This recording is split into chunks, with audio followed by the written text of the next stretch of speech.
మా వాయిస్ వినపడుతుందా సరిగా? దేవునికి మహిమ కలుగును గాక. మన ప్రభు అయిన యేసుక్రీస్తు నామములో మీ అందరికీ శుభములు ఆశీర్వాదములు కలుగును గాక. మనము నీతి మార్గము అనేటువంటి దాని గురించి మాట్లాడుకుంటూ ఉన్నాము. మార్గాల గురించిన విషయంలో ఇది పార్ట్ 4, 5 అయి ఉండొచ్చును. ఇది ఎందుకు చెప్తున్నా అంటే అప్లోడ్ చేసేటువంటి వాళ్ళు కరెక్ట్ గా అప్లోడ్ చేస్తారని. దేవునికి మహిమ కలుగును గాక. ఈ నీతి ఒకటి దేవుని నీతి,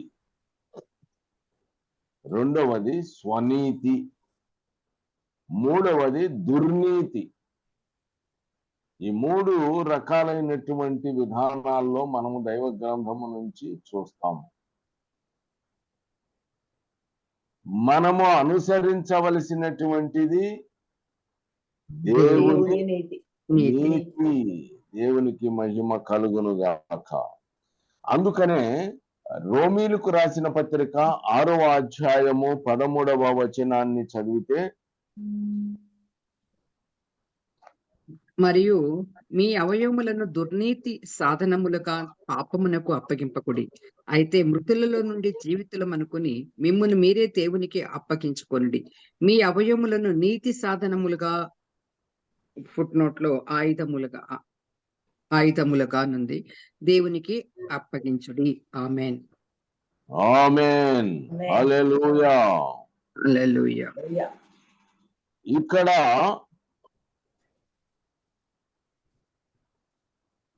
ఏం చెప్తున్నాడు? దుర్నీతి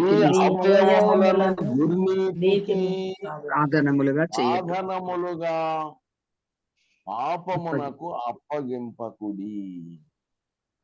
దుర్నీతికి సాధనాలుగా పాపానికి అప్పగించవద్దు.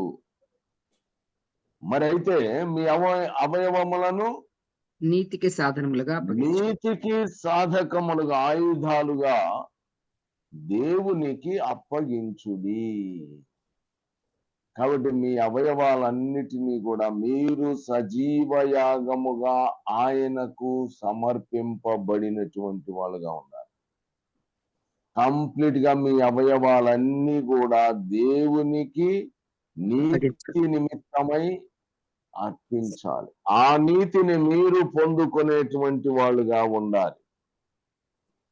కానీ ఇశ్రాయేలు జనాంగమైనటువంటి వారు యిర్మీయా గ్రంథము 2వ అధ్యాయం 5వ వచనమును చదివితే,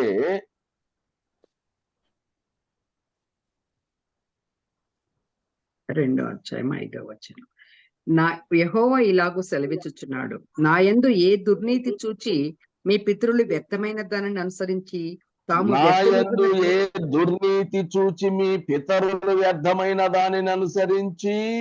తాము వ్యర్థులగునట్లు నా యుద్ధ నుండి దూరముగా తొలగిపోయిరి. తాము వ్యర్థులైనట్లుగా నా యొద్ద నుండి దూరముగా తొలగిపోయిరి. తండ్రి అయినటువంటి దేవుడు, అబ్రహాము, ఇస్సాకు, యాకోబుల దేవుడు, సర్వశక్తి కలిగిన దేవుడు నోవాహుకి ఒక మార్గము, నీతి అనేటువంటి మార్గం ఏర్పాటు చేసి ఉన్నాడు. దేవుని నమ్ముటయే నీతి, విశ్వసించుటయే నీతి, ఆయన మాటలు వింటయే నీతి అని ఇంతకు ముందు పాఠ్య భాగంలో తెలుసుకున్నాం. నోవాహు ఆయన మాట విన్నాడు కాబట్టి ఆ తరము వల్ల ఆయన నీతిమంతుడుగా ఎంచబడ్డాడు. లోతు లోబడ్డాడు, ఆయన చూపించిన ప్రదేశానికి వెళ్ళడానికి ఇష్టపడిపోయాడు. ఆ తర్వాత ఆయన కోరుకున్న ప్రదేశానికి వెళ్ళాడు, అది వేరే విషయం. దేవునికి మహిమ కలుగును గాక. కాబట్టి నీతిమంతుడుగా ఎంచబడ్డాడు. నీతి మార్గము వాళ్ళకి తెలియజేయబడింది. ఏమిటి అదంటే ఆయన మాట వినుట, విశ్వసించుట, దాన్ని అనుసరించుట, అది నీతి మార్గమై ఉన్నది. కాబట్టి అబ్రహాము కూడా దేవుణ్ణి నమ్మాడు, నీతిమంతుడుగా ఎంచబడ్డాడు అనే విషయం మనం తెలుసుకుంటూ వస్తున్నాం. కాబట్టి నీతి మార్గము అనేది వాళ్ళకి వాళ్ళ పితరుల నుంచే తెలియజేయబడింది. అయినప్పటికీ కూడా ఇశ్రాయేలీయుల పితరులైనటువంటి వాళ్ళు ఏం చేస్తున్నారంటే, కనీసము యెహోవా ఎక్కడున్నాడు, ఆ క్రింది భాగంలో 10వ వచనం దాకా చదివితే అవసరం లేదమ్మా, టైం అయిపోతుంది. కాబట్టి ఐగుప్తులో నుంచి ఇశ్రాయేలుని తీసుకొచ్చాడు ఆయన సురక్షితంగా.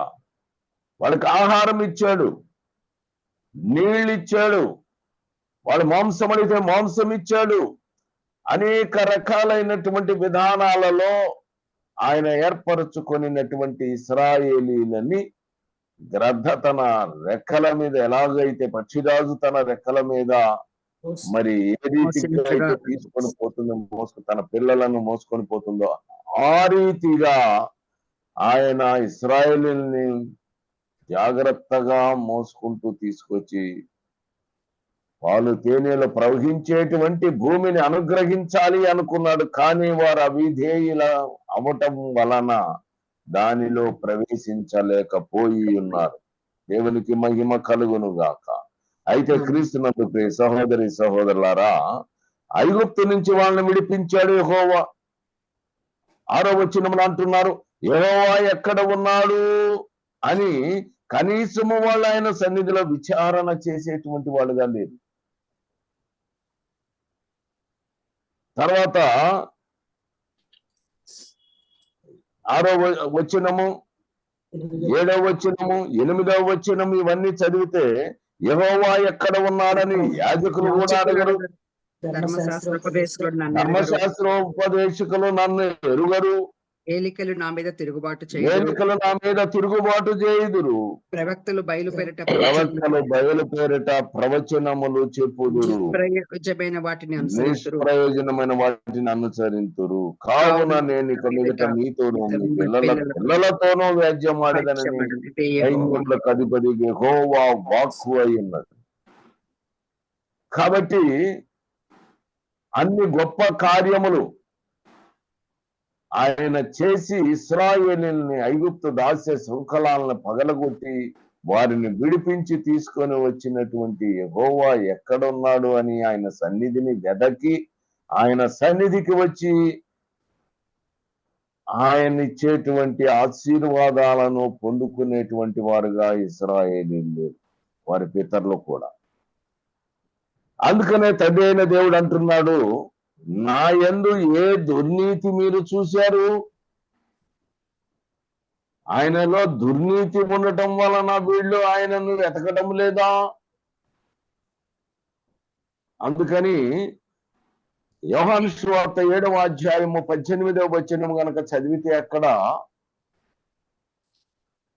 తనంతట తానే బోధించువాడు స్వకీయ మహిమను వెతుకును గాని తన్ను పంపిన వాని మహిమను వెతుకువాడు సత్యవంతుడు. ఆయన యందు ఏ దుర్నీతియూ లేదు.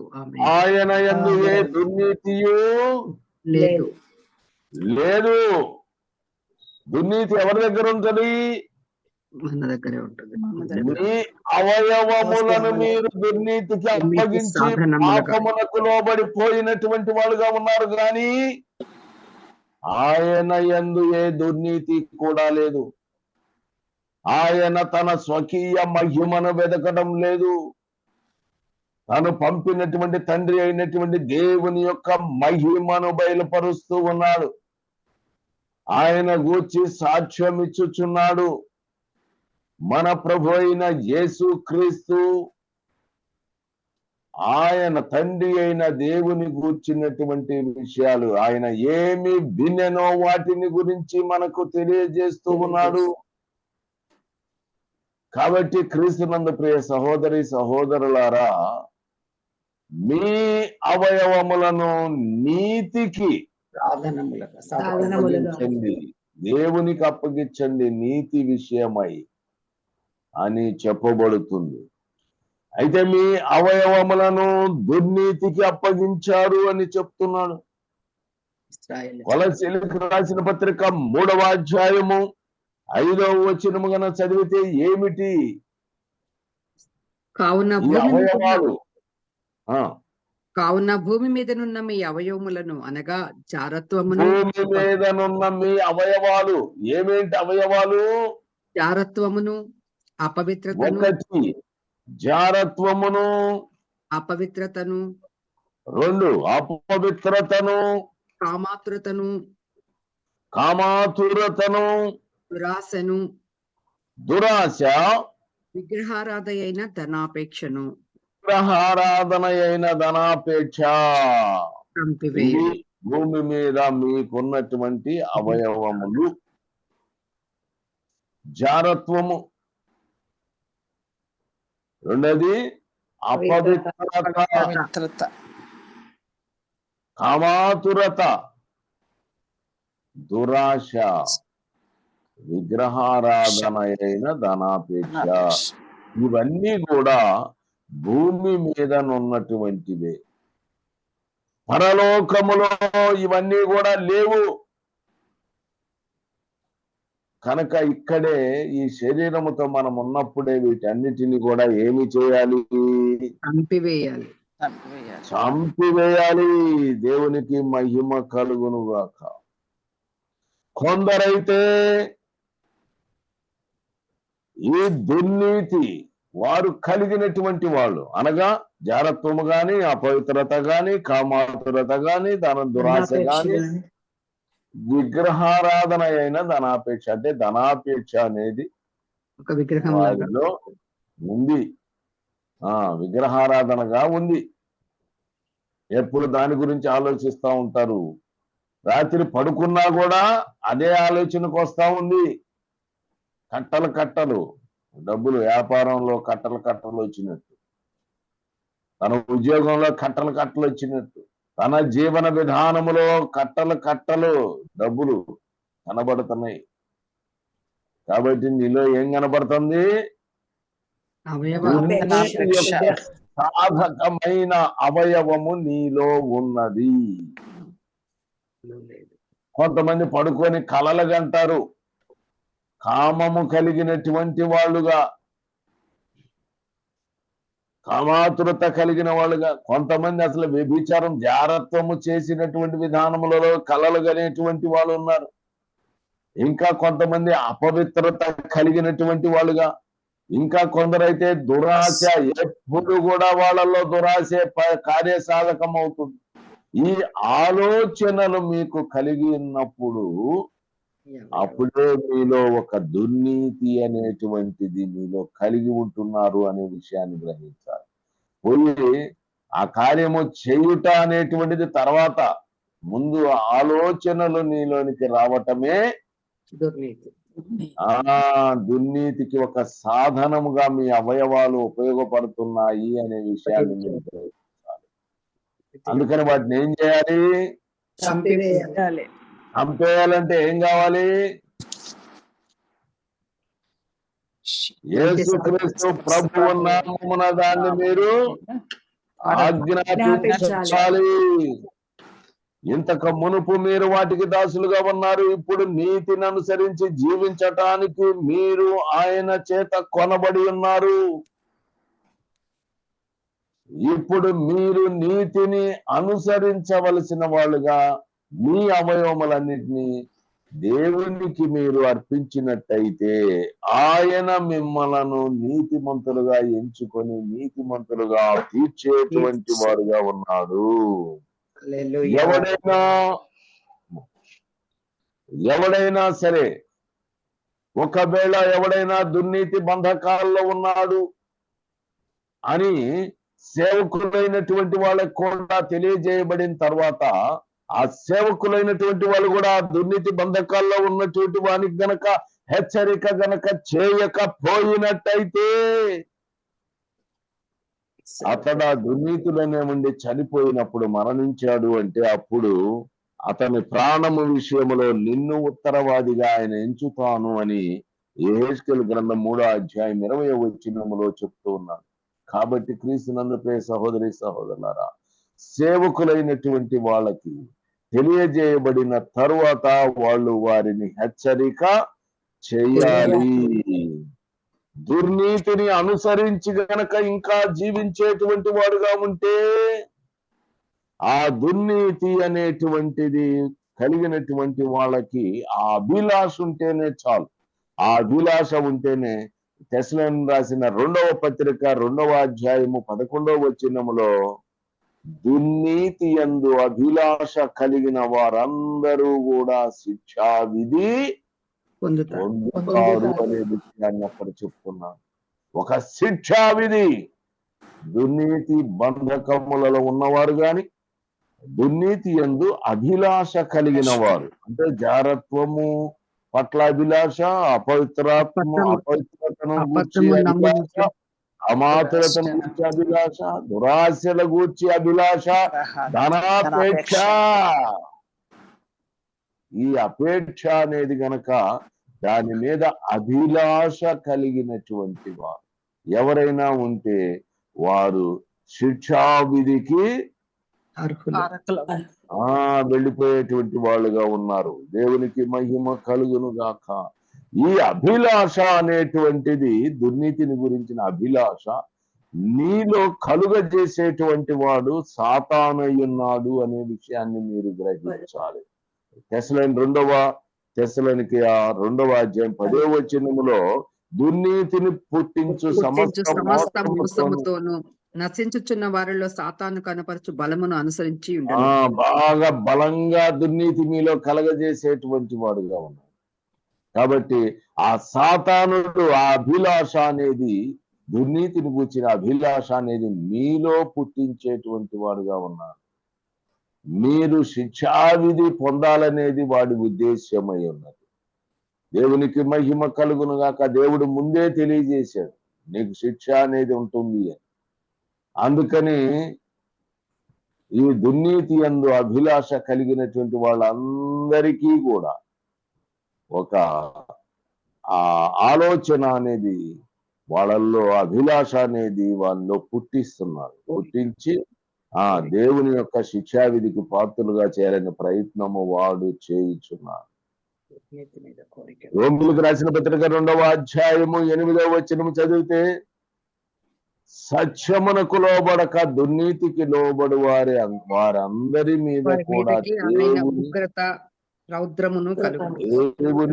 ఉగ్రత రౌద్రము వారి మీదకి వస్తుంది. దుష్కార్యము చేయు ప్రతి మనుష్యుని ఆత్మకు మొదట ఎదునికి శ్రమయు మొట్టమొదట దుర్నీతి యందు అభిలాష కలిగిన వాళ్ళకేమో శిక్ష వస్తుంది. దుర్నీతికి లోబడిపోయి ఎవరైనా సత్యవాక్యమును మీకు తెలియజేసినప్పుడు ఆ వాక్యమును మీరు అంగీకరించక, విశ్వసించక, నీతికి లోబడక ఉండినటువంటి వారి మీద దేవుని యొక్క ఉగ్రత రౌద్రము 2 కూడా వస్తున్నాయి. రోమీయులకు రాసిన పత్రిక 1వ అధ్యాయము 18వ వచనము 29వ వచనము గన చదివితే ఎవరైతే ఈ సత్యమును అడ్డగించేటువంటి వాళ్ళుగా ఉన్నారో వాళ్ళ మీద దేవుని కోపము పరలోకము నుండి బయలుదేరి వాళ్ళ మీద ఆ యొక్క కోపము బయలుదేరింది. అది వారి మీదికి వస్తూ ఉంది. దేవునికి మహిమ కలుగును గాక. ఇంకా దుర్నీతికి సంబంధించిన ఆలోచనలు అభిలాషలు కలిగినటువంటి వాళ్ళుగా ఉంటే మత్తయి సువార్త 13వ అధ్యాయము 41వ వచనములో దుర్నీతి పరులందరినీ కూడా సమకూర్చి అగ్ని గుండములో పడవేయుట అనేటువంటిది జరుగుతూ ఉంది. కాబట్టి క్రీస్తునందు ప్రియ సహోదరి సహోదరులారా, ఎవరైతే యేసు క్రీస్తు ప్రభువు నామమునందు విశ్వాసముంచి నీతి మార్గములోనికి వచ్చి ఉన్నారో వారందరూ కూడా తిమోతికి రాసిన 2వ పత్రిక 2:19 ప్రకారంగా ప్రభువు నామమును ఒప్పుకొను ప్రతివాడు దుర్నీతి నుండి తొలగిపోవలను. ప్రభువు నామముని ఒప్పుకున్నట్టయితే నీవు ఆ దుర్నీతి నుంచి తొలగిపోవాలి. భూమి మీద ఉన్న నీ అవయవములన్నీ కూడా నీతికి సాధకములుగా ఉండేటట్టుగా నీవు దేవునికి నీవు అప్పగించుకోవాలి. నీవెందుకంటే నీవు ఆయన చేత కొనబడ్డావు, నీవు ఆయనకు దాసుడైనావు గనక ఆయన నీతో చెప్పిన సమస్తమును నువ్వు అనుసరించేవాడు ఉండాలి. ఆయన సన్నిధిని నువ్వు వెతుక్కొనొచ్చి ఆయన ఉన్నాడు ఇక్కడ నేను విశ్వసించాలి. ఇశ్రాయేలు అయితే ఆయన ఎక్కడున్నాడు అని కూడా విచారించడం లేదు. అందరూ తొలగిపోయినటువంటి వాళ్ళుగా ఉన్నారు. కానీ నూతన నిబంధనలో ఉన్నటువంటి నీవు యేసుక్రీస్తు ప్రభువులో ఏదో దుర్నీతి కూడా లేదని ఎరిగినటువంటి నీవు, ఆయనలో ఏ దుర్నీతి లేదు, ఆయనలో పాపము లేదు, ఆయన నీతిమంతుడైనటువంటి వాడు కనుక ఆ నీతిని మనకు పరిశుద్ధాత్ముడు కలుగజేస్తూ ఉన్నాడు. ప్రభువు నామమును ఒప్పుకొని ప్రతివాడు ఆ దుర్నీతి నుండి తొలగి పోవాలి. ఎందుకంటే తీర్పు రాసిన పత్రిక 2వ అధ్యాయం 14వ వచనములో ఆయన మనలను దుర్నీతి నుంచి విమోచించుట కొరకే తన్ను తాను అర్పించుకున్నాడని రాయబడింది. కాబట్టి ఆయన యోహాను రాసిన మొదటి పత్రిక 1వ అధ్యాయము 9వ వచనములో ఆయన మనలను సమస్త దుర్నీతి నుంచి మనలను పవిత్రులుగా చేస్తున్నాడు. దేవునికి మహిమ కలుగును గాక. నిన్ను పవిత్రులుగా చేస్తున్నాడు. నీవు చేయాల్సింది ఏంటంటే దుర్నీతి నుండి తొలగిపోవాలి. దుర్నీతి నుంచి తొలగిపోయి నీతిని అనుసరించాలనే మనస్సు, హృదయము నీవు కలిగినటువంటి వాడిగా ఉండాలి. అంతేగాని ఇంకా కామాతురత, ఇంకా చెప్పబడిన 5 లక్షణాలు మీకు అవయవములుగా ఉండకూడదు.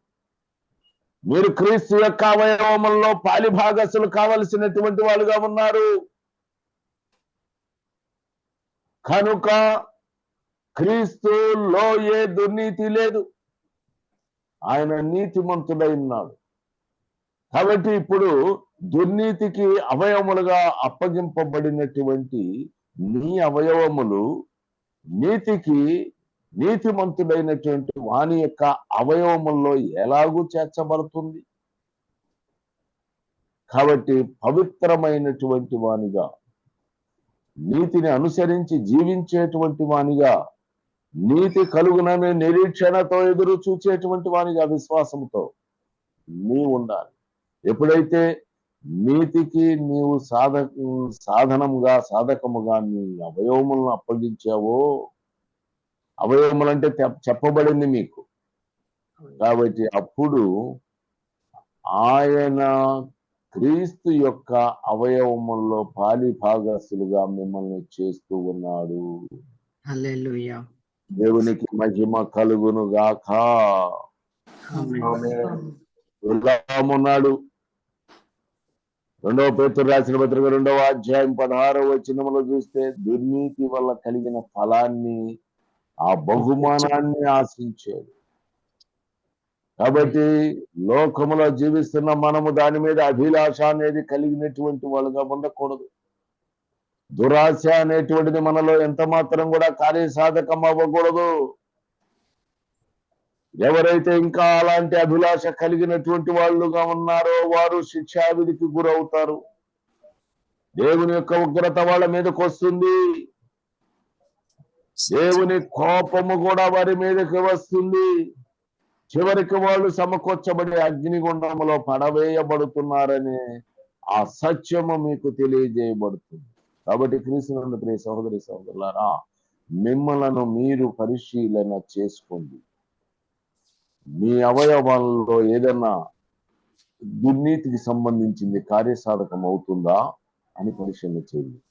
మీ ఆలోచన విధానములో మీరు పడుకున్నా, కూర్చున్నా, మాట్లాడుతున్నా, ఆలోచిస్తున్న సమస్తములో ఇందాక చెప్పబడిన కామాతురత గాని, అపవిత్రతకు సంబంధించిన మాటలు గాని, ఆలోచనలు గాని, చారత్వానికి సంబంధించిన ఆలోచన గాని, ఇక మిగతా 2 దురాశ.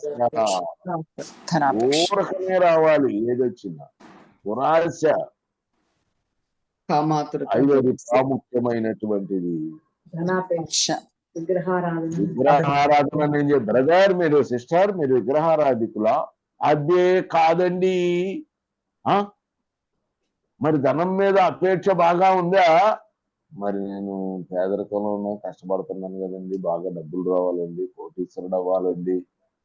నువ్వు కోటీశ్వరుడు అవ్వాలి, కోటీశ్వరుడు అవ్వాలి అంటే నీ అపేక్ష ఏంటి? ధనాపేక్ష.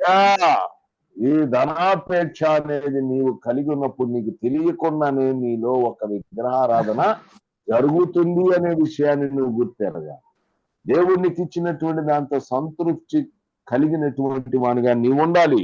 మీరు లాస్ట్ గా యోబు గ్రంథము 31వ అధ్యాయం 24 నుంచి 27 దాకా చదువు క్లోజ్ చేద్దాం.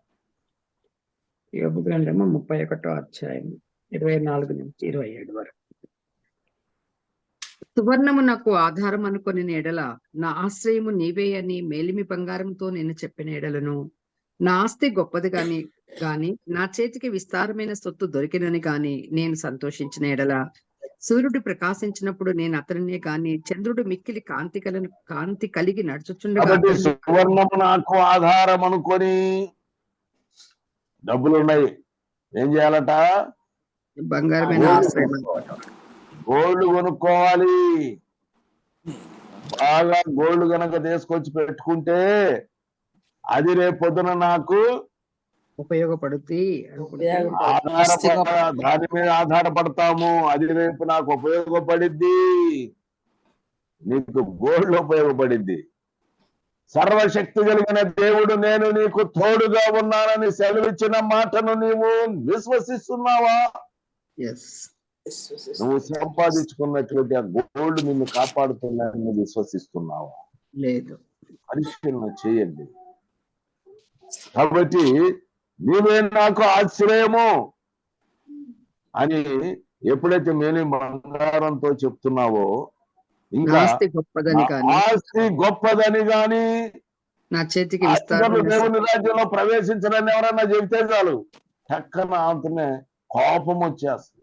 అబ్రహాం ధనవంతుడు కాదా? దావీదు ధనవంతుడు కాదా? పాత నిబంధనలో ధనవంతుల గురించే ఆలోచన చేస్తున్నావు కానీ నూతన నిబంధనలో దేవుడు ధనవంతుడిగా, శరీర సంబంధమైన ధనవంతుడిగా చేసిన వాడిని ఒక్కడిని చూపించు, నువ్వు దేవునికి మహిమ కలుగును గాక. ఆమేన్. విశ్వసించిన వాళ్ళు హల్లెలూయా చెప్పండి. కాబట్టి నా గొప్పదని దాని మీద నమ్మకం పెడితే నువ్వు విగ్రహారాధన చేస్తున్నావు అనే విషయాన్ని గుర్తెరగాలి.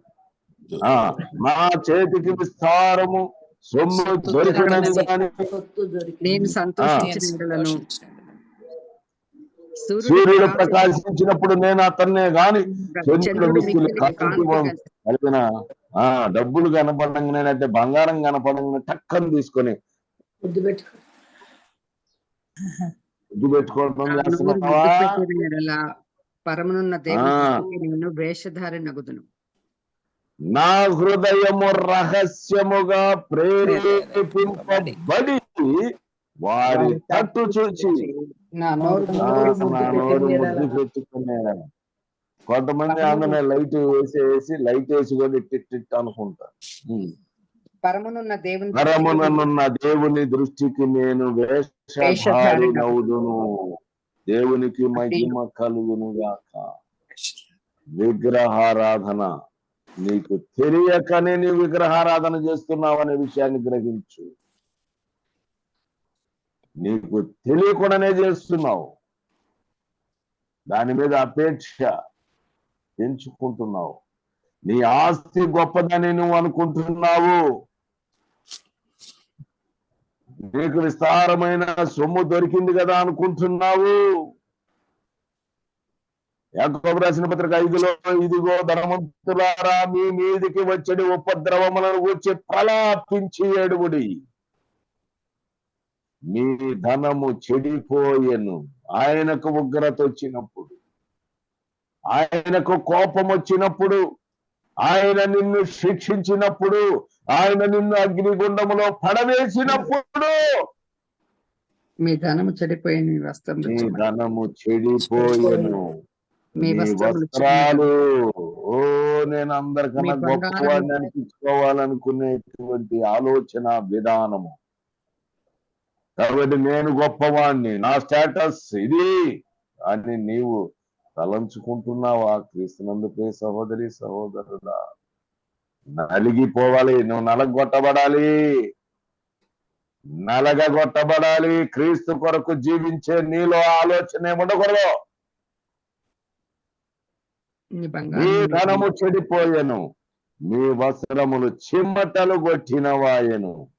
నీ మీ బంగారము బంగారము తుప్పు పట్టినవి, మీ వెండి తుప్పు తుప్పు పట్టినవి. పట్టింది.